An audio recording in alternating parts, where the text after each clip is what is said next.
دیکھیے ہمیں پہلے علامات کے بارے میں ڈسکشن سے پہلے ایک مرحلہ کا آپ کے ساتھ طے کرنا ہوگا۔ وہ مرحلہ یہ ہے کہ مجھے یہ بتائیے کہ علامات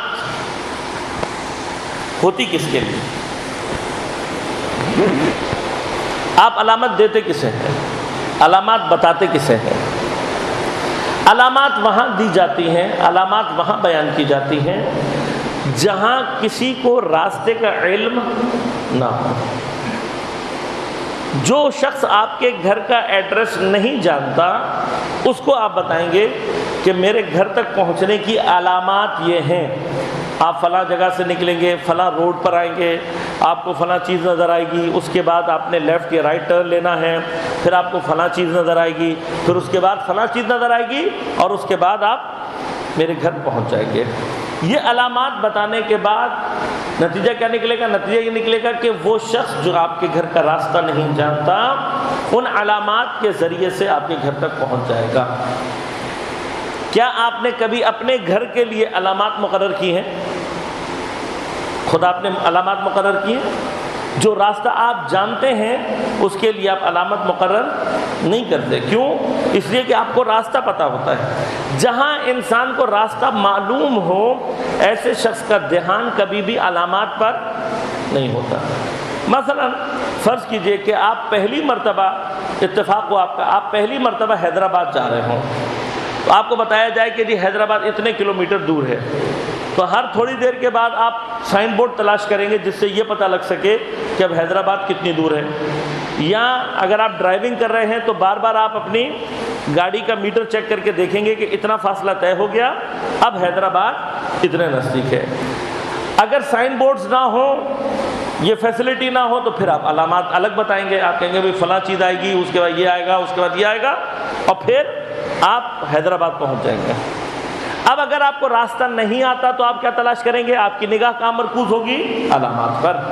لیکن اگر آپ کا ہر روز کا آنا جانے کا کام ہے، آپ آتے جاتے رہتے ہیں، راستہ آپ کو اچھی طرح سے پتہ ہے، تو جب آپ اپنے گھر سے نکلیں گے حیدرآباد کے لیے، آپ کے لیے علامات مہم نہیں ہوگی، بلکہ کیا چیز مہم ہوگا؟ کہ میں کتنی جلدی اپنی منزل پر پہنچ جاؤں۔ جتنی جلدی آپ اپنی منزل پر پہنچیں گے وہ مہم ہے۔ ایسا ہی ہے، پھر آپ علامات کی فکر نہیں کریں گے۔ دوبارہ بات کو ریپیٹ کر رہا ہوں، علامات وہاں چاہیے ہوتی ہیں جہاں راستہ معلوم نہ ہو۔ جہاں راستہ معلوم ہو وہاں علامات کی فکر نہیں کی جاتی، منزل تک پہنچنے کی کوشش کی جاتی ہے۔ لہذا آپ اپنے گھر کو علامت سے تلاش نہیں کرتے۔ آپ کے گھر میں اور راستے میں کئی چیزیں اگر تبدیل بھی ہو جائیں تو آپ کو فرق نہیں پڑے گا۔ آپ کو فرق نہیں پڑے گا۔ کیوں نہیں فرق پڑے گا آپ کو؟ اس لیے کہ آپ کو اپنے گھر کا راستہ پتہ ہے۔ ایسے ہی ہے نا، وہ جو دکان تھی وہ ختم ہو جائے، وہ جو گھر تھا اس کی جگہ فلیٹ بن جائے، وہ جو درخت لگا تھا اس کو کاٹ دیا جائے، سب کچھ بدل جائے، تب بھی آپ کو اپنے گھر کا راستہ معلوم ہوگا۔ تمام علامات کے تبدیل ہو جانے کے باوجود بھی آپ کو اپنے گھر کا راستہ چونکہ پتہ ہے، آپ کبھی بھی نہیں بھٹکیں گے۔ مہم کیا ہوتا ہے؟ جس کا راستہ معلوم ہو اس کے لیے منزل پر پہنچنا زیادہ مہم ہوتا ہے۔ تو اب میں یہ آپ سے پوچھنا چاہتا ہوں کہ علامات کو جب ہم امام زمان علیہ السلام کے ظہور سے متعلق بحث کرتے ہیں تو اپنی نسبت، ہماری نسبت علامات کی کیفیت کیا ہونی چاہیے؟ آیا ہم ان لوگوں میں سے ہیں کہ جن کو راستہ نہیں پتہ اور ان کو راستہ تلاش کرنا ہے؟ آیا ہم وہ لوگ ہیں؟ یا ہم وہ لوگ ہیں جو یقین کی منزل پر ہیں، جن کو صرف اور صرف راستہ تیزی سے طے کرنا ہے تاکہ منزل پر پہنچ سکیں؟ ہمارا تعلق کس کیٹیگری میں ہونا چاہیے؟ آیا ہم وہ لوگ ہیں جن کو امامت پر یقین نہیں ہے؟ آیا ہم ان لوگوں پر ہیں کہ جن کو امام کی غیبت پر یقین نہیں ہے؟ آیا ہم ان لوگوں میں سے ہیں کہ جن کو غیبت کے بعد ظہور پر یقین نہیں ہے، امام کے وجود میں شک رکھتے ہیں؟ اگر ہم ان میں سے کسی میں ہیں تو پھر علامت ہمارے لیے مہم ہونی چاہیے، اور پھر ہمیں علامت سے متعلق غور و فکر کرنا چاہیے کہ ہاں بھائی علامت کون سی ظاہر ہو گئی، کون سی ظاہر نہیں ہوئی۔ لیکن اگر مجھے امام پر یقین ہے، امام کے وجود پر یقین ہے، اگر میں غیبت اور اس کے بعد ظہور پر یقین رکھتا ہوں تو میرا کام علامتیں گننا نہیں ہونا چاہیے۔ میرا کام نہیں ہونا چاہیے علامتیں گننا۔ میرا کام کیا ہونا چاہیے؟ میرا کام کیسے منزل کو جلدی حاصل کیا جائے وہ ہونا چاہیے۔ میری کنسنٹریشن علامتوں پر نہیں لگنی۔ بس علامت، پہلی بات علامت ہو یا نہ ہو مجھے فرق نہیں پڑنا چاہیے، پہلا مرحلہ۔ دوسرا مرحلہ، علامت جیسی بیان ہوئی اگر ویسے نہ بھی ہوئی، نہ پیش آئی، تو آپ کو کوئی فرق پڑے گا؟ آپ کو جب گھر کا راستہ پتہ ہے تو پھر آپ کو اس بات کی فکر ہی نہیں ہوتی کہ علامتیں بدل رہی ہیں یا نہیں بدل رہی، آپ متوجہ نہیں ہوتے اس طرف، آپ کی توجہ منزل کی طرف ہوتی ہے۔ اگر ہمارا تعلق راستہ جاننے والوں سے ہے تو ہمیں اس بات کی فکر کرنی چاہیے کہ ابھی تک منزل آئی کیوں نہیں۔ ہمارا تعلق اصلاً علامت سے ہونا ہی نہیں چاہیے، علامت کا تعلق اس سے ہے جس کو یقین نہیں ہے، اس کے لیے بیان کیا، اور ان کے لیے علامات ظہور کر رہی ہیں، علامات سامنے آ رہی ہیں، بہت سی آ چکی ہیں۔ ثانیاً، علامت کا معنی کیا ہوتا ہے؟ علامت کا معنی ضروری نہیں ہے کہ جس طریقے سے ہم بعض اوقات علامتیں جس طرح بیان ہوتی ہیں، ضروری نہیں ہے کہ ان کا وقوع ایسے ہی ہو، ضروری نہیں ہے۔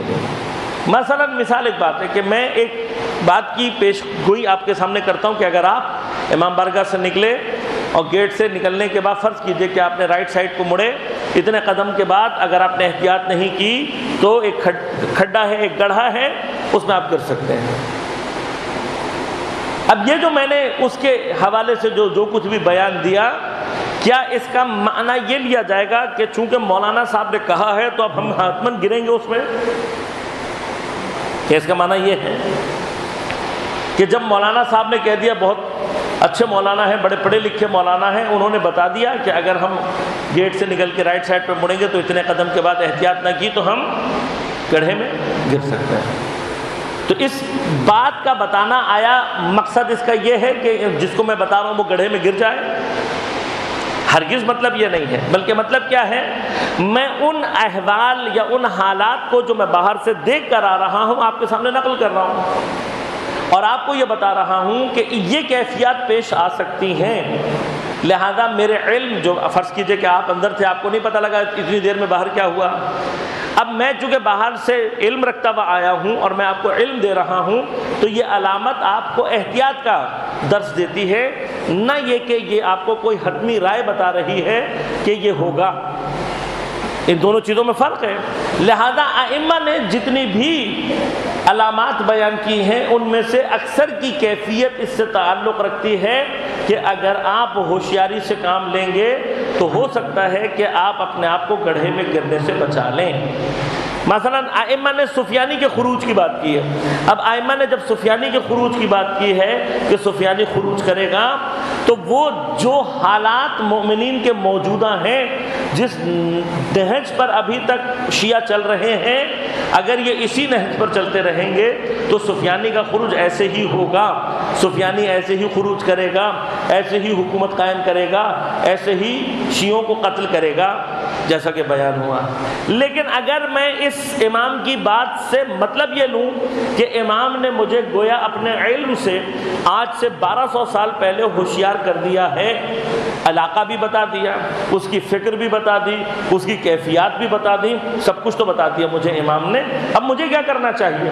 کیا مجھے اگر سفیانی کے خروج کے آثار ظاہر ہوں تو مجھے ہاتھ پر ہاتھ بیٹھ رکھ کر شیعوں کا خون ہوتے ہوئے دیکھنا چاہیے تاکہ علامت سچ ثابت ہو جائے، یا میں علامت کو اپنے لیے ایک الارم کے طور پر لوں اور جب سفیانی خروج کرنے کی کوشش کرے تو میں کوشش کروں کہ اس کے خروج کو وہیں دفنا دوں جہاں سے اس نے سر اٹھایا ہے؟ دونوں میں سے کون سی چیز امپورٹنٹ ہے؟ یقیناً وہ مقام زیادہ امپورٹنٹ ہے کہ جہاں پر میں اب امام نے جو کہہ دیا سفیانی کا سر اٹھانا، سفیانی کے خروج کی ابتدا امام کی صداقت کے لیے کافی ہے، اب مجھے اس سے زیادہ امام کی صداقت کو ٹیسٹ کرنے کی ضرورت نہیں ہے، گرنے کی ضرورت نہیں ہے کہ میں گرنے کے مرحلے کو بھی ٹیسٹ کروں، نہیں، جب گڑھا سامنے آ گیا تو آپ کو مولانا صاحب کی بات کی صداقت سمجھ میں آ گئی کہ ہاں بھئی مولانا صحیح کہہ رہے تھے، ہمارے آنے اور ان کے آنے کے درمیان میں کھڈا کھودا جا چکا تھا، اب میں گڑھے کے کنارے کھڑے ہو کر یہ سمجھ گیا کہ مولانا نے مجھے صحیح علم دیا تھا، صحیح بات بتائی تھی، صداقت کا یقین ہو گیا، یا جب گریں گے تو صداقت کا یقین آئے گا؟ عقل کیا کہہ رہی ہے؟ عقل یہ کہہ رہی ہے کہ اگر وہ بات سمجھ میں آ گئی ہے، اس کی صداقت کا یقین ہے تو انتظام کرو۔ لہٰذا ائمہ نے جتنی بھی ایسی علامات بیان کی ہیں ان سے متعلق ہمارا رویہ یہ ہونا چاہیے کہ ہم اپنے آپ کو آمادہ کریں کہ جب بھی کبھی اس طرح کی کوئی چیز پیش آنے والی ہوگی دیکھیے یہی وجہ ہے، اگر آپ کربلا کو بھی اسی دائرے کے اندر آ کر دیکھیں گے تب آپ کو کربلا سمجھ میں آئے گی۔ کربلا میں ایک امام حسین علیہ السلام کی شہادت کی کیا ہے؟ پیشن گوئی ہے۔ کیا پیغمبر کی پیشن گوئی کا مطلب یہ ہے کہ امام حسین کے پاس شہادت کے علاوہ کوئی راستہ نہیں تھا؟ کیا واقعاً اس کا یہ مطلب ہے؟ اگر آپ اس کا دیکھیے، ہم جو معاملہ دیکھ رہے ہیں آج اس کے وقوع کے 1400 سال کے بعد اس واقعے کو دیکھ رہے ہیں، اور ہمیں نظر آیا ہے کہ پیغمبر کی پیشن گوئی صحیح تھی۔ لیکن اب میں آپ سے سوال یہ کرتا ہوں کہ اگر امام حسین نے صرف شہید ہوئی ہونا تھا تو امام حسین پہلے مکہ کیوں گئے؟ اور مکہ سے نکلنے کے بعد پھر آپ نے کوفہ جانے کی کوشش کیوں کی؟ آپ نے اپنے سفیروں کو مختلف جگہوں پر بھیجا کیوں؟ آپ نے جناب مسلم کو بھیجا کیوں جبکہ آپ کو پتا تھا کہ آپ کو شہید ہو جانا ہے؟ حضرت امام حسین علیہ السلام کا واقعہ بھی ہمیں ایگزیکٹلی یہی سمجھا رہا ہے کہ دیکھو، اگر اس علامات کو کہ جو بیان ہوئی ہیں اس کو صرف علامت کے عنوان سے لو، اگر تم نے اس کو علامت کے عنوان سے لے کر اس کے مطابق اپنے بیہیویئر کو چینج کر لیا ہوتا تو امام حسین کو شہید ہونے کی شاید نوبت نہ آتی۔ شہادت کے حوالے سے اور مراحل وہ خدا بہتر جانتا ہے کہ اس نے کیا کرنا ہے، لیکن اس وقت میں ورنہ امام حسین کا حضرت مسلم کو بھیج کر لوگوں سے بیعت طلب کرنا، یہ سارا عمل امام کا لغو ہو جائے گا۔ حضرت کے واقعے سے جو بات اب مجھے اور آپ کو سمجھ میں آ رہی ہے وہ یہ ہے کہ اگر امام حسین جانتے تھے کہ مجھے شہید ہونا ہے اور واقعی شہید ہونا ہے اور کوئی راہ حل نہیں ہے تو پھر حضرت مسلم کو بھیجنے کا مقصد کیا تھا؟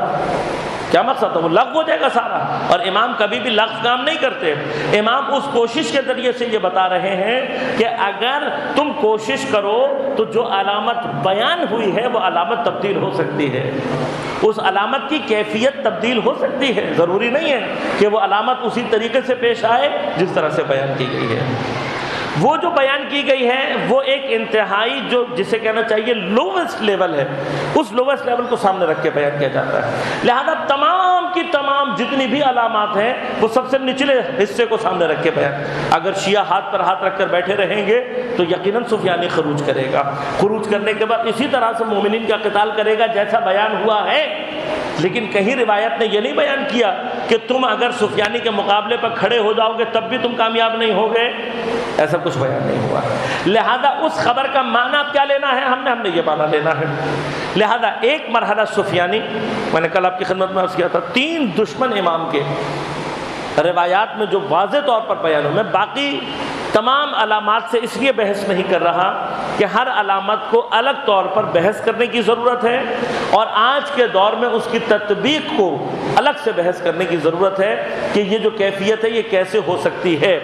مثلا کچھ مسائل پیش آئے ہیں، جب جناب باقر النمر کی شہادت ہوئی تو بعض علماء نے کہا کہ بھئی یہی نفس زکیہ ہے، جبکہ نفس زکیہ کے بارے میں روایت نے واضح طور پر بیان کیا کہ 9 دن کے بعد امام کا ظہور کنفرم ہے، حقیقت یعنی جو بیان کیا کہ اتنے دنوں میں حتماً امام کا ظہور ہو جائے گا۔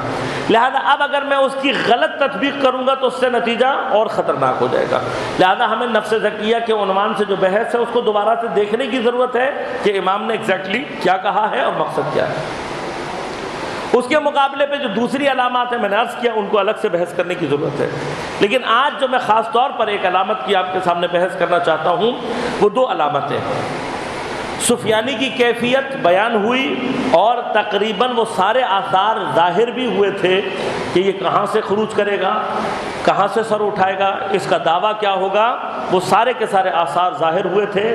اگر ہم آمادہ نہ ہوتے تو شام میں حکومت بھی بنتی، عراق میں بھی اس کی حکومت بنتی، اور عراق میں جو قتل و غارت ہوتا وہ سب آپ کے سامنے گزر چکے ہیں۔ داعش کے نام سے جو فتنہ اٹھا تھا وہ فتنہ 100% تطبیق کرتا ہے اسی چیز سے کہ جو سفیانی کے لیے بیان ہوا۔ لیکن میں اس کے باوجود بھی یہ نہیں کہوں گا کہ یہی سفیانی ہے 100%۔ ہم 100% اس وقت تک نہیں کہہ سکتے جب تک کہ امام کے ظہور کا مرحلہ طے نہ ہو جائے۔ لہذا سفیانی کے بارے میں بھی گفتگو ابھی آپ کی خدمت میں عرض کروں گا، لیکن دجال اور یاجوج ماجوج سب سے زیادہ جو کنفیوزنگ علامات ہیں وہ ان کے بارے میں نے آپ کی خدمت میں عرض کیا تھا کہ آپ اگر کبھی نہج البلاغہ یا ظہور سے متعلق کتابیں اٹھا کر دیکھیں تو دجال سے متعلق آپ کو جو باتیں ملیں گی وہ ایسے ہی ہیں کہ دجال فلاں نام ہے اس کا، اور وہ شخص جو ہے وہ فلاں مقام سے خروج کرے گا، اس کے پیشانی پر ایک آنکھ ہوگی، اس کا گدھا جو ہے وہ ایسا ہوگا کہ اس کا ایک قدم 1 میل کا ہوگا۔ اب یہ جو باتیں ہیں 1 قدم 1 میل طے کرنا، اب اگر آپ اور میں 1200 سال پہلے کے بدو کے ذہن کے ساتھ سوچیں، 1200 سال کے پہلے کے انسان کے مطابق سوچیں، تو ہمارے پاس سوائے جادوگر، جن یا اس طرح کی کوئی چیز، اس کے علاوہ کوئی چیز ہمارے ذہن میں نہیں بن سکتی۔ لیکن آج اگر میں اس روایت کو ایسے ہی مانا کروں جیسے 1200 سال کا پہلے کا بندہ کر رہا تھا، تو پھر اس میں اور میرے اندر فرق کیا رہ جائے گا؟ دجال کے پہلے لفظ کو آ کر دیکھیں کہ دجال کا ایگزیکٹلی جو لفظ استعمال کیا ہے وہ کیا ہے۔ دجال مادہ دجالہ، دال جیم لام، اس کو آپ جا کے ڈکشنری میں چیک کریں، مختلف معنی آپ کے سامنے آئیں گے۔ 2 اہم معنی جو اس کے اندر ہیں، وہ ایک معنی ہے سحر و جادو کے عنوان سے، کسی کو مسحور کر لینا، جادو میں سحر میں گرفتار کر لینا۔ نمبر 2 دھوکے باز، فریب۔ یہ 2 معنی اس کے اندر پائے جاتے ہیں۔ دجال کا لفظ فعال کے وزن پر ہے، فعال مبالغے کا صیغہ ہے، مبالغے کا۔ بس 2 چیزیں، ایک اس کے اندر مسحور کرنا یعنی لوگوں کو اپنی طرف اٹریکٹ کر لینا، دوسرا معنی دھوکہ اور فریب کے معنی ہے۔ بس دجال اگر میں فعال کے بدن پر لے کر آؤں تو سب سے زیادہ اٹریکٹیو، ویری اٹریکٹیو اور ویری ڈسیٹفل، سب سے زیادہ، یعنی دجال کا معنی کیا ہوگا؟ بہت زیادہ اٹریکٹ کرنے والا، دوسرا بہت زیادہ دھوکہ دینے والا۔ تو یہ 2 صفتیں لفظ دجال کے اندر اپنا معنی پیدا کرنی چاہیے۔ اب دجال کے بارے میں لازمتا آج سے پھر عرض کروں کہ 1400 سال پہلے کے افراد کے لیے دجال کو کیسے بیان کیا جائے گا کہ وہ جادو کرے گا، لوگ اس کے سحر میں گرفتار ہو جائیں گے اور انہیں اس کے علاوہ کچھ دکھائی نہیں دے گا۔ وہ جس چیز پر سوار ہوگا، سوار ہونے سے کیا مراد ہے کہ لازمات ہے وہ جہاں تک اپنی رسائی پیدا کرے گا۔ اب اس کے لیے مثلا سفید رنگ کا گدھا، یہ لفظ استعمال کیا گیا ہے۔ اب سفید رنگ کا گدھا، اس سے اب الفاظ کی بحث میں جاؤں گا تو بحث بہت طولانی ہو جائے گی، لیکن بات کیا سمجھ میں آ رہی ہے، اس کا 1 قدم 1 میل کا ہوگا، یعنی اس کی رفتار اتنی تیز ہوگی کہ اگر 1 قدم 1 میل کا ہو اور گدھا دوڑ رہا ہو تو کتنا تیز ہوگا، کتنی سرعت ہونی چاہیے اس کی، کتنی سپیڈ ہونی چاہیے اس کی۔ اب اس سپیڈ کو آپ تصور کریں، وہ اپنے ساتھ روٹیوں کا ایک بہت بڑا انبار لے کر چلے گا اور لوگوں کو اپنے سحر میں گرفتار کر لے گا۔ اب علماء نے اس پر بحث کی ہے۔ علماء کہتے ہیں کہ اگر ہم ایسا بندہ تلاش کرنے لگیں تو شاید قیامت تک ایک بھی پیدا نہ ہو، اگر آپ آدمی کے عنوان سے تلاش کرنا شروع کریں۔ لیکن اگر آپ ایک سسٹم کے عنوان سے تلاش کرنا شروع کریں تو ایسی علامات ہمیں بعض چیزوں میں دکھائی دینے لگی ہیں۔ ایک آنکھ سے مراد 2 باتیں، ایک اس کا سنگل ڈائمینشنل ہونا، ایک ڈائمینشن کی طرف سنگل تک بودی، اور دوسرا ایک کانٹیکٹ، یعنی ہم جیسے 2 آنکھوں سے دیکھ رہے ہیں چیزوں کو، کوئی چیز ہمیں سامنے ایک آنکھ سے وہ کرے۔ اب علماء نے کہا کہ اس طرح کی جو چیز پوری طرح سے ہمیں سمجھ میں آتی ہے اور اتنی مسحور کن ہو، اتنا جذاب ہو اس کا سلسلہ کہ اس کے فریب کے باوجود لوگ اس کو دیکھنے اور اس کو سننے پر مجبور ہو جائیں، کہ جب یہ ساری صفات ہم آج کے دور میں پیدا کرتے ہیں تو میڈیا اسکرین کے علاوہ ہمیں کوئی چیز سمجھ نہیں آتی۔ Media, T V, mobile, electronics کے جتنے بھی ڈیوائسز ہیں اور جتنا بھی ہے، ان کی جو کیفیت ہے وہ کیا ہے؟ اب آپ دھوکے کے لیول کا اندازہ یہ لگائیں کہ جتنی بھی یہ فلمیں بنائی جا رہی ہیں، جتنا بھی یہ بالی ووڈ اور ہالی ووڈ میں کام ہو رہا ہے، حتیٰ فلم میکنگ ایک ایپیسوڈ چلائی جاتی ہے جس کے اندر یہ دکھایا جاتا ہے کہ یہ جو ہم نے ہیرو کو دکھایا کہ یہ پتہ نہیں 200 منزلہ سے اس نے چھلانگ لگائی اور یہ نیچے اترا، یہ ہم نے کیمرے کے زور سے کیسے بنایا، کمپیوٹر پہ ہم نے کیسے کام کیا، کیسے کمپیوٹر کے ذریعے سے جو چیزیں وجود نہیں رکھتی تھیں ان کو ہم نے موجود بنا کر ایک پورے کا پورا ہم نے سینیریو تیار کیا۔ مزیدار بات یہ ہے کہ یہ سب کچھ دیکھنے، سننے اور جاننے کے باوجود ہم اس کے سحر میں اتنے گرفتار ہیں کہ ہم اس کا جھوٹ مہنگے داموں خریدنے کے لیے تیار ہیں۔ تو جتنی شدت سے وہ جھوٹ بول کر اسکرین پر لاتا ہے ہم اتنے ہی پیسے خرچ کر کے اس جھوٹ کو خریدتے ہیں۔ اب آپ دیکھ لیجئے، سینماؤں کے باہر رش دیکھیے، باکس آفس کے اوپر پتہ لگتا ہے کہ جتنا بڑا جھوٹ ہے وہ اتنی ہی بڑی قیمت میں فروش ہو رہا ہے، اور کئی مہینے تک اس کی بکنگ جو ہے وہ جاری ہے اور لوگ بڑے شوق سے دیکھ رہے ہیں۔ اس قدر ڈسیٹفل، اس قدر دھوکے اور اس قدر اٹریکٹیو ہے، یعنی حیرت ہے۔ آپ 6 مہینے کے بچے کے ہاتھ میں موبائل پکڑا دیں اور پھر 10 منٹ کے بعد آپ اس سے موبائل لینے کی کوشش کریں، آپ کو یہ بات سمجھ میں آ جائے گی کہ اس کا سحر یا اس کی جو اٹریکٹیونیس ہے وہ کتنی شدید ہے۔ اب ہم اس مرحلے میں داخل ہو گئے ہیں کہ جہاں پر یعنی اب دنیا میں یہ چیزیں ثابت ہو گئی ہیں کہ 12 سال سے کم بچوں کو اسکرینز دکھانا ان کے آئی کیو لیول کو تباہ کر دیتا ہے، ان کے برینز کو تباہ کر دیتا ہے۔ اس کے باوجود کیا ہو رہا ہے؟ اب ہم کہاں کھڑے ہیں؟ اب ہمیں دیکھنے کی ضرورت ہے۔ اور ساتھ ساتھ ابھی قبلہ کہہ رہے تھے کہ ماؤں کی تربیت کے حوالے سے، تو اب جملہ یہاں پہ بھی کہتا ہوں۔ آج سے کچھ عرصے پہلے تک، 20-30 سال پہلے تک کہہ لیں، مائیں، کچھ مائیں ایسی ہوتی تھیں، ہم ان کو آج بھی کہتے ہیں کہ یہ بے وقوف مائیں تھیں، ان کو بعد میں پتہ لگتا تھا کہ ہم نے کیا بے وقوفی کی۔ ہوتا کیا تھا کہ جب بچے بہت زیادہ شرارتی ہو رہے ہوتے تھے، شرارت کر رہے ہوتے تھے، تو بعض مائیں کیا کرتی تھیں کہ وہ اپنے بچوں کو تھوڑی سی افیون چٹا دی، تھوڑی سی افیون چٹا دی یا خشخاش پیس کے کھلا دی بچے کو دودھ میں۔ اب اس کے اثر سے کیا ہوتا تھا؟ بچہ سوتا رہتا تھا، انہوں نے اپنا سارا کام سمیٹا، سارا کام آرام سے انجام دیا، اب اس کے بعد ریلیکس ہے، اب بچہ جاگے جو مرضی کرے۔ لیکن نتیجہ کیا نکلتا تھا؟ اس ڈرگ کا اثر بچے کی برین کو تباہ کر۔ اب جب وہ بڑا ہونے کے بعد کن ذہن ہوتا تھا، ڈمب ہوتا تھا بالکل، ساتھ میں نشے کا عادی بن جاتا تھا، تب ماں کو خیال آتا تھا کہ میں نے بچپن میں کیا غلطی کی۔ آج ہم اس سے زیادہ خطرناک افیون اپنے بچوں کو چٹا رہے ہیں اور ہمیں 1% بھی اندازہ نہیں ہے کہ ہم اپنے بچوں کے ساتھ کیا کر رہے ہیں۔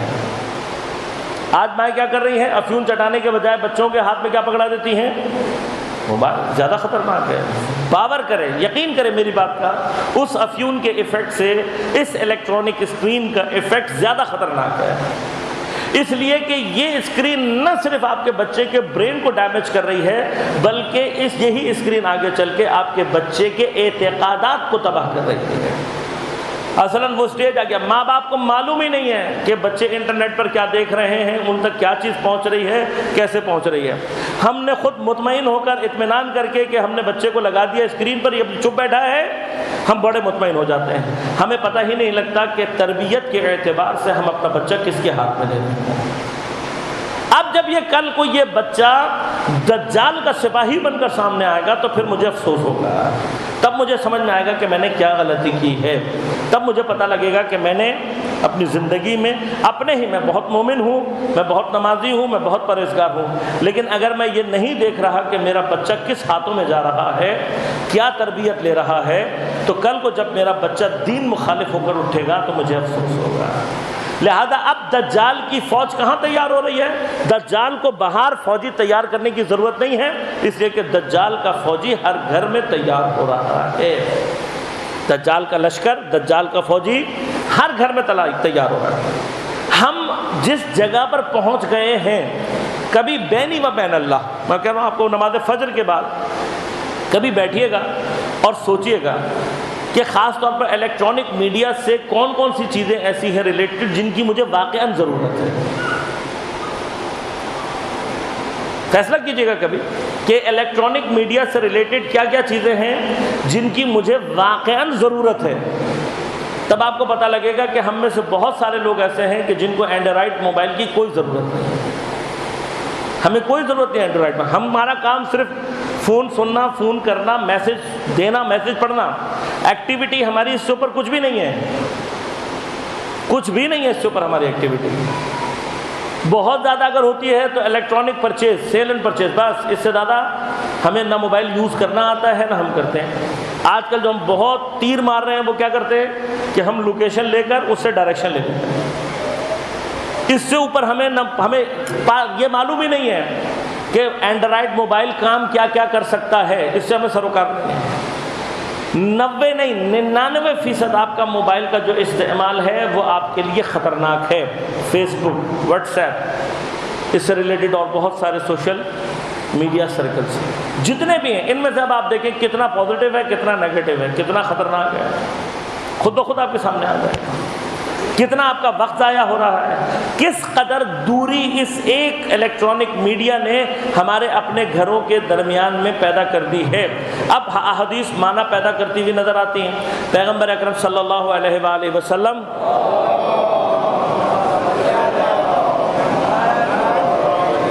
ارشاد فرماتے ہیں کہ اپنی فیملی کو، اپنی بیوی کو 1 گھنٹہ اس کے ساتھ بیٹھنا، 1 ساعت اس کے ساتھ بیٹھنا، اس کا اجر اور ثواب مسجد النبی یا مسجد الحرام میں اعتکاف کے ثواب کے برابر ہے.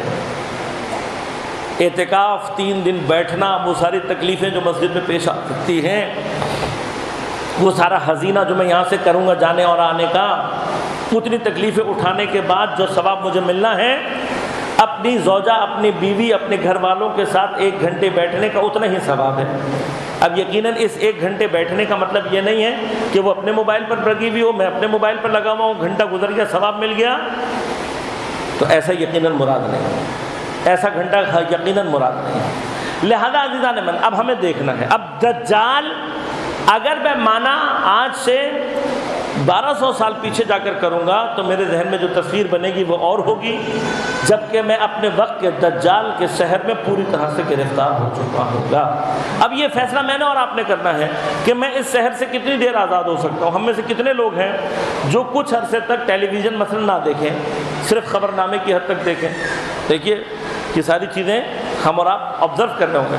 آپ کو یاد ہوگا آج سے 30 سال پہلے تک جب محرم آتا تھا تو ہمارے ہاں تقریباً یہ ہوتا تھا کہ اگر بہت ضروری ہے خبر نامہ سننا تو والد صاحب پورے 9:01 پر خبر نامہ کھولتے تھے تاکہ خبریں شروع ہو چکی ہوں، اور جیسے ہی آخری خبریں چل رہی ہوتی تھیں وہ بند کر دیتے تھے ٹی وی.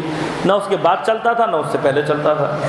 پورا محرم گزر جاتا تھا، ہم کچھ نہیں دیکھتے تھے، نہ ہماری طبیعت خراب ہوتی تھی، نہ ہمیں ہماری دنیا اجڑی لگتی تھی. آج آپ کسی کے گھر کا کیبل کاٹ دیں اور پھر 2 دن بعد جا کر دیکھیے گا کیا صورتحال چل رہی ہے.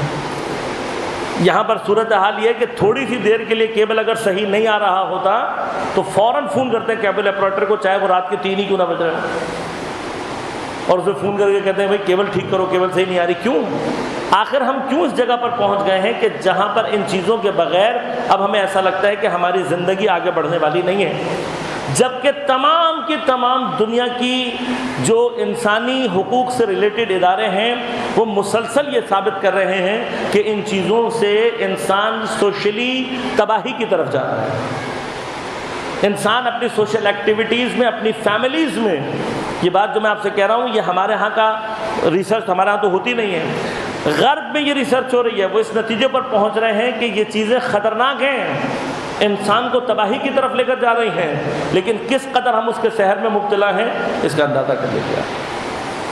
اب میڈیا کے ذریعے سے جو چیزیں ہمارے لیے پیش کی جا رہی ہیں، جو ہمارے سامنے لائی جا رہی ہیں، ان میں سے جو خطرناک ترین چیز ہے وہ مادیت اور حسیت ہے. ہمیں مادیت کے ایک ایسے خول میں، ایک ایسی چادر میں ڈال دیا گیا ہے کہ جہاں میں مادے کی چادر سے باہر نہیں نکل پا رہا ہوں. آخر الزمان کے حجاب کے بارے میں جو میں نے آپ سے گفتگو کی تھی، اس کے بارے میں علماء فرماتے ہیں کہ اس کی شدت اسی لیے زیادہ ہوگی کہ وہ محسوس نہیں ہوگا. اس وقت جو غلاف سب سے زیادہ شدید ہمارے ذہنوں پر پڑا ہوا ہے وہ مادیت کا غلاف ہے. اب اس مادیت کے غلاف کی وجہ سے نتیجہ کیا نکل رہا ہے؟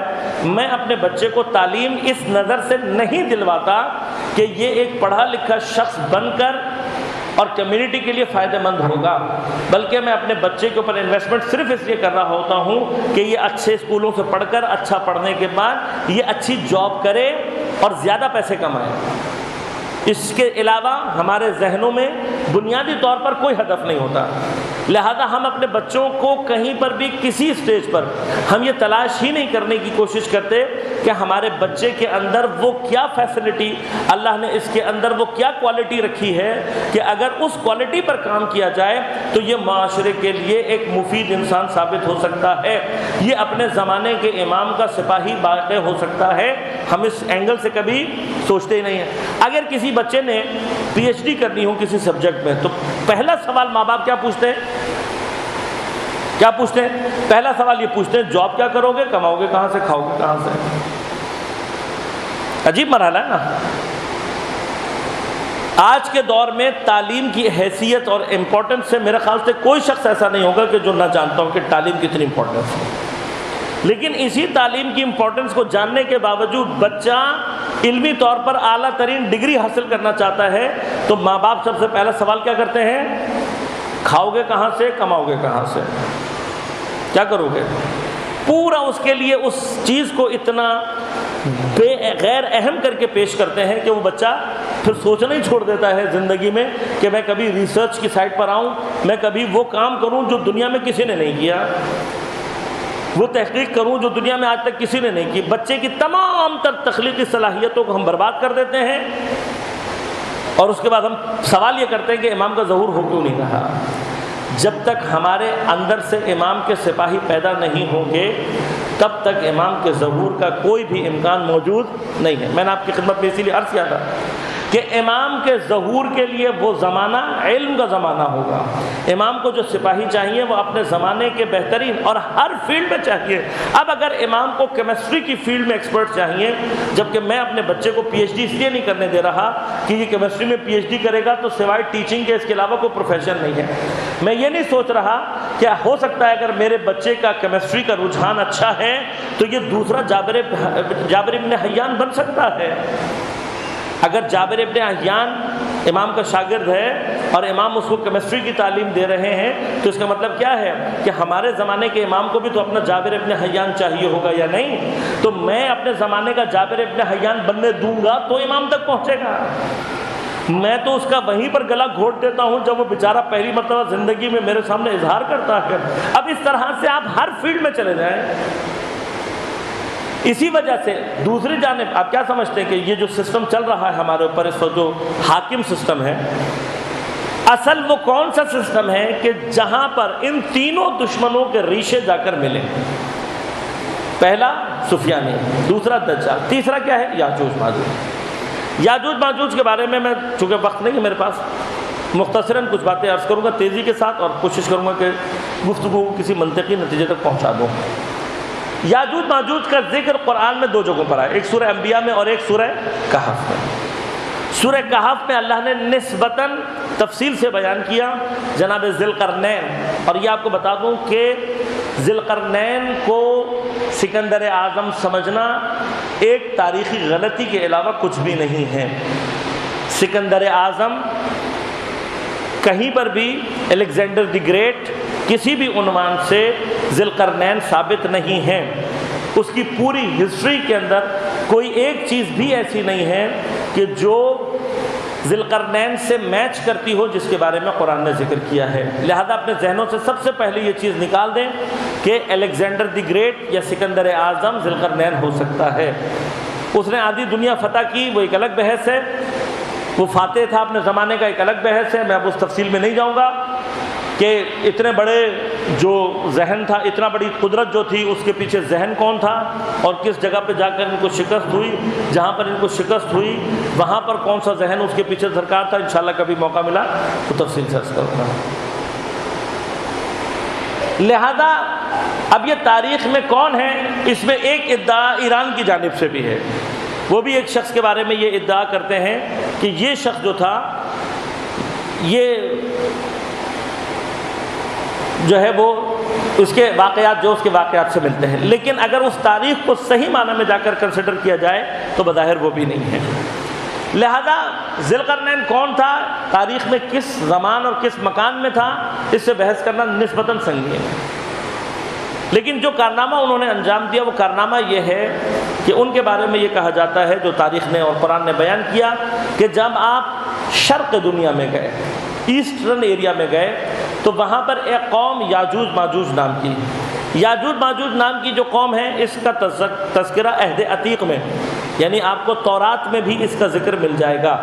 تورات میں ان کے ذکر سے مطلب کیا ہوا کہ ان کا جو تصور ہے وہ ایون حضرت موسیٰ سے پہلے کا ہے۔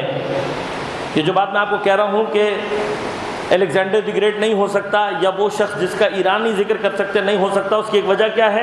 لازمت ہے جس قوم کا ذکر وہاں پر مل رہا ہے تورات میں، اس کا معنی یہ ہے کہ اس سے پہلے کا ذکر ہے حضرت ذوالقرنین کا۔ اب حضرت ذوالقرنین نے کیا کیا؟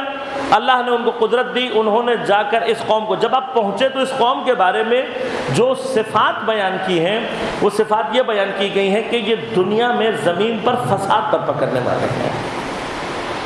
اچھا، فساد تو سفیانی بھی پیدا کرے گا، فساد تو دجال بھی پیدا کرے گا، اور فساد یاجوج ماجوج بھی پیدا کرے گا۔ تو ان میں فرق کیا ہے؟ فرق ان میں یہ ہے کہ سفیانی کا جو فساد ہے اس کا تعلق خون ریزی سے ہوگا، دجال کا جو فساد ہے اس کا تعلق زیادہ عقائد اور اخلاقیات سے ہوگا۔ یاجوج ماجوج کے بارے میں جو بیان ہوا ہے اس کا زیادہ تر تعلق اقتصاد سے ہے، اکنامکس سے۔ ایز اے کمیونٹی وہ جہاں پر بھی جاتے ہیں وہاں کے اقتصاد کو تباہ کر دیتے ہیں۔ ان تینوں میں جو بنیادی ڈفرنس ہے وہ یہ، سفیانی کون ہے؟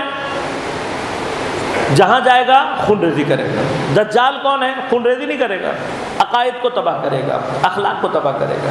یاجوج موجوج کون ہے؟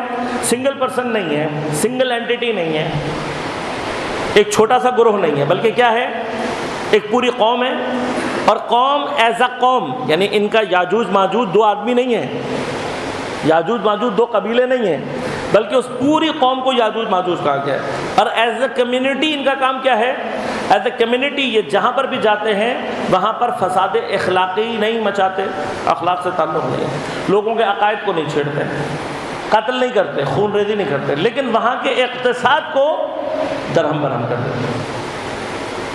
اب اگر آپ آئیں اور آج کے دوروں میں ان تینوں دشمنوں کو پہچاننے کی کوشش کریں تو میرے خیال سے بڑی فگر واضح ہو جاتی ہے۔ ایک طرف آپ کو سفیانی، داعش اور اس طرح کے جتنے بھی یہ سارے ملیں گے آپ کو۔ اب دیکھیں کیسے ان سب کی جڑیں آپس میں ایک دوسرے سے ملی ہوئی ہیں، اور جب بھی ان کا آپ ریشہ تلاش کریں گے ان کا ریشہ آپ کو ہمیشہ یہودیت میں ملے گا۔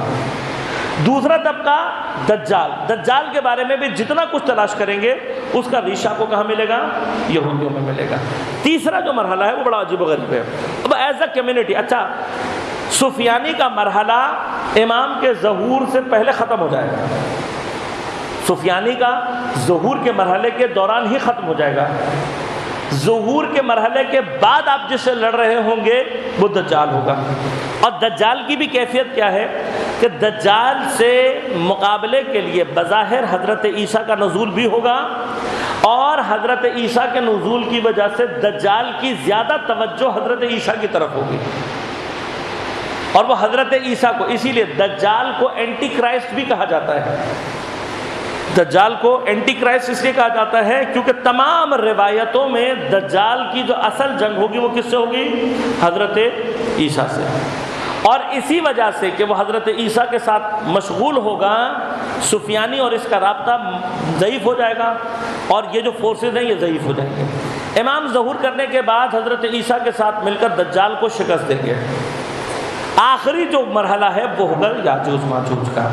یاجوج ماجوج اب تک ایک دبی ہوئی قوت ہوں گے، لیکن جیسے ہی یہ دو مرحلے ختم ہوں گے وہ اپنے اقتصادی فساد کو دنیا کے سامنے لے کر آئیں گے، ایک اقتصادی قوت اقتصادی فساد کے عنوان سے۔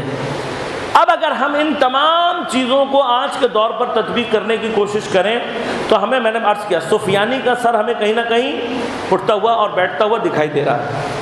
اسی طرح سے تمام کا تمام جو دجال کی کیفیت، میں نے ڈیجیٹل فارم اگر آپ سامنے رکھیں تو اب ڈیجیٹل فارم میں بھی ہمیں نظر آتا ہے کہ اس کے ریشے اور اس کی جڑیں اس وقت کہاں پر ہیں۔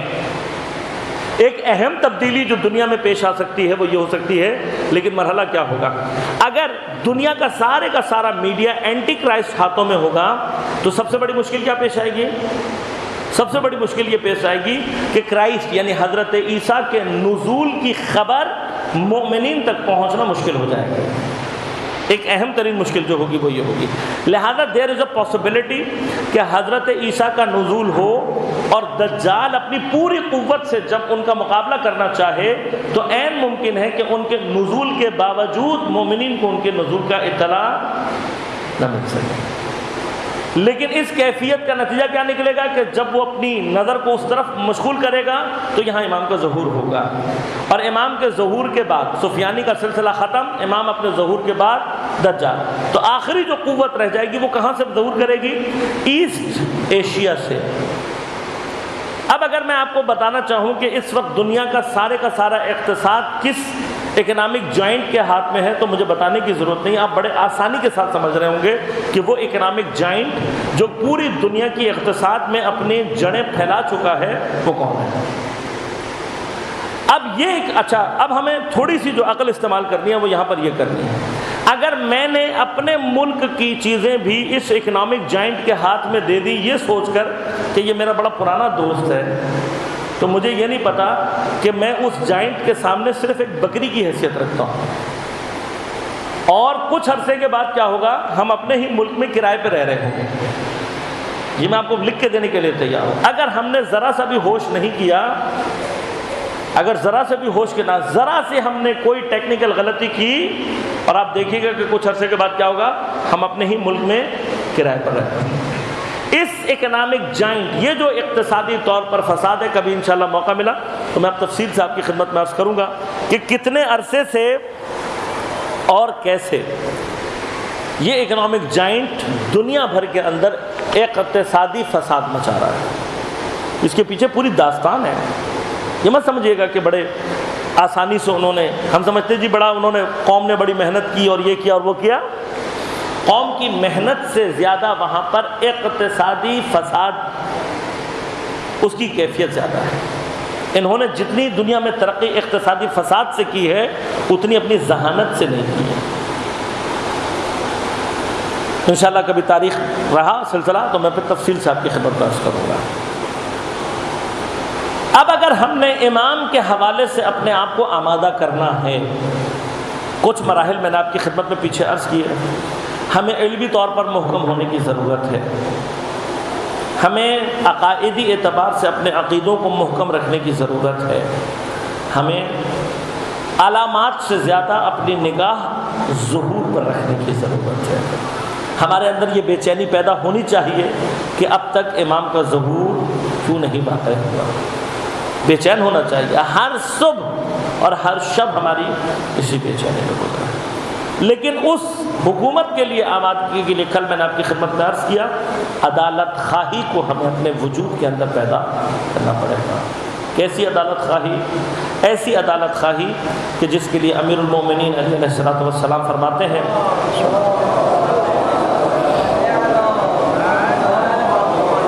اس روایت کے معنی کو کبھی اس نظر سے دیکھیے گا، سنی ہوئی ہوگی روایت آپ نے۔ امام فرماتے ہیں کہ اگر میں مومن کی ناک اپنی تلوار سے کاٹ دوں اس کے دل سے میری محبت نہیں نکلے گی،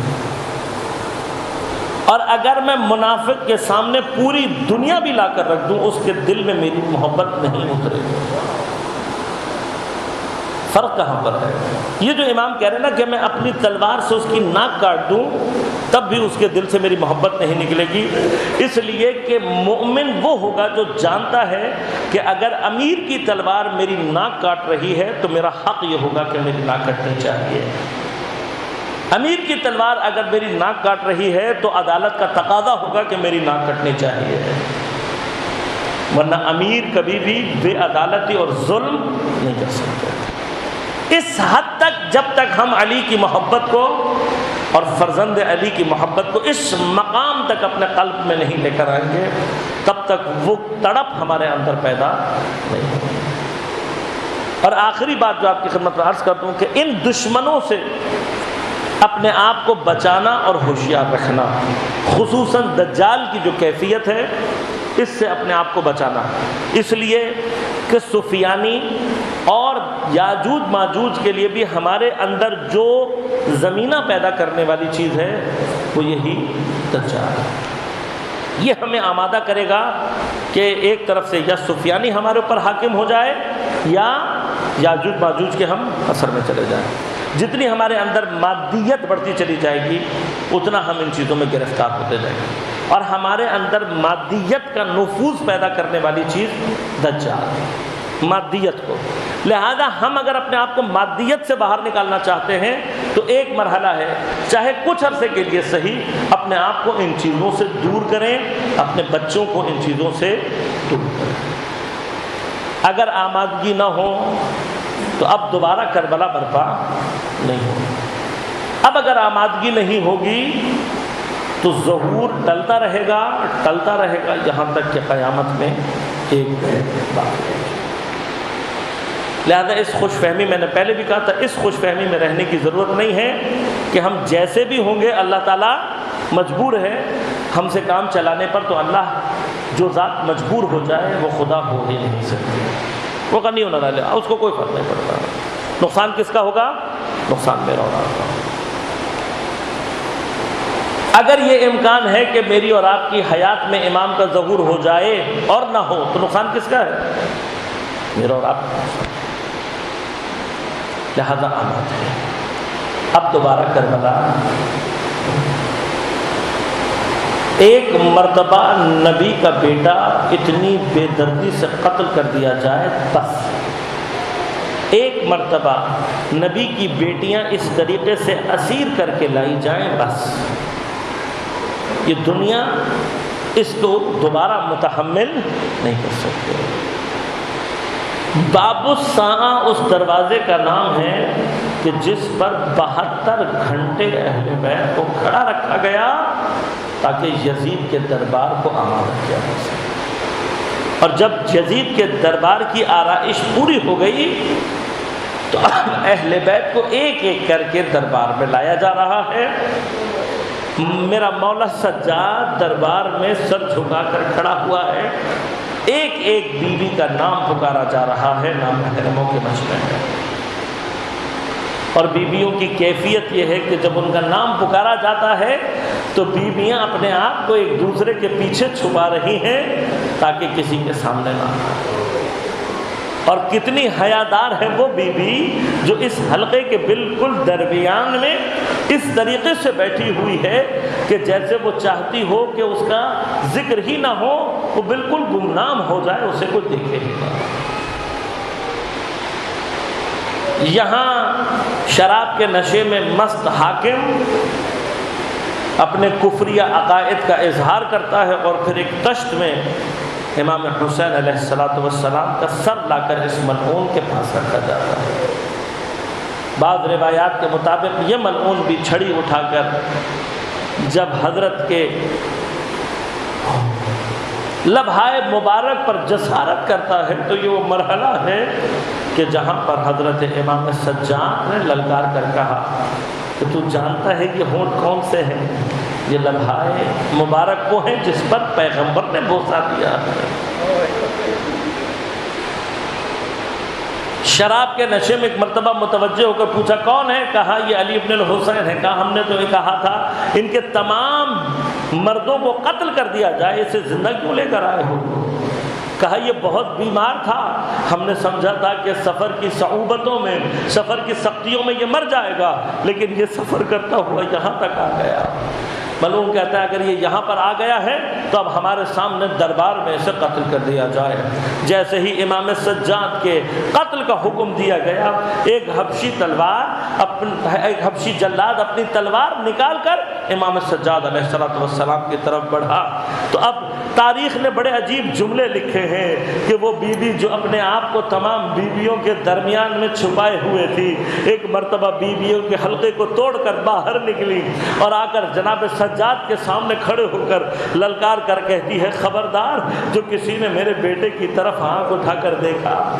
اب حاکم شراب کے نشے میں پوچھا کہا یہ کون ہے؟ کہا یہی تو علی کی بیٹی زینب کبریٰ ہے جس کے خطبوں نے تیری حکومت کو لرزہ بر اندام کر دیا ہے۔ کہا میں نے بڑا سنا ہے یہ بڑی خطیبہ ہے، اسے بھی یہاں قتل کر دیا جائے۔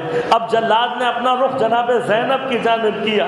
اتنے میں تاریخ نے ایک منظر اور دیکھا دیکھا ایک بوڑھی سیاہ فام آگے بڑھی اور ایک مرتبہ حضرت کے سامنے کھڑی ہو گئی اور آواز لگا کر کہا خبردار، جو میری شہزادی کو کسی نے ہاتھ لگایا.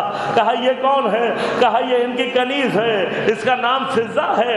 ایک مرتبہ شراب کے نشے میں آ کر کہتا ہے ارے کنیزوں کی ایسی جرأت، اسے بھی قتل کر دیا جائے. اب جیسے ہی اس حبشی نے جناب فضہ کی طرف رخ کیا، ایک مرتبہ اپنے سفید بالوں کو ہٹایا اور حبشہ کی زبان میں مخاطب ہو کر کہا تو جانتا ہے میں کون ہوں؟ ارے میں تمہاری وہ ملکہ ہوں جو حبش کا تخت چھوڑ کر آ گئی تھی اہل بیت کے دروازے پر نوکری کرنے کے لیے. اب جو اپنا نام اور حسب بتایا، ایک مرتبہ دربار میں موجود 300 حبشی ایک مرتبہ انہوں نے اپنی تلواروں کو باہر نکال لیا اور آواز لگا کر کہا یزید سے، کہا خبردار ہماری ملکہ موجود ہے، کسی نے اگر ہماری ملکہ کو ہاتھ لگایا ہم خون کی ندیاں بہا دیں گے. اب جو یہ کیفیت دیکھی، ایک مرتبہ حکم دیا ہاتھ روک لیا جائے. ہاتھ تو روک لیا گیا، لیکن جناب زینب نے ایک مرتبہ مدینے کا رخ کر کے آواز دی، کہا نانا اپنی بیٹیوں کی غربت آ کر دیکھ لو، کنیزوں کے حامی و ناصر موجود ہیں، تمہاری بیٹیوں کا حامی و ناصر کوئی نہیں.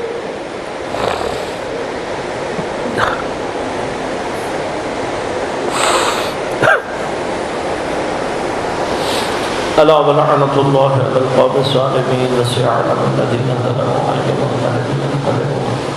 بار الہ ہماری اس عبادت کو اپنی بارگاہ میں قبول و منظور فرما.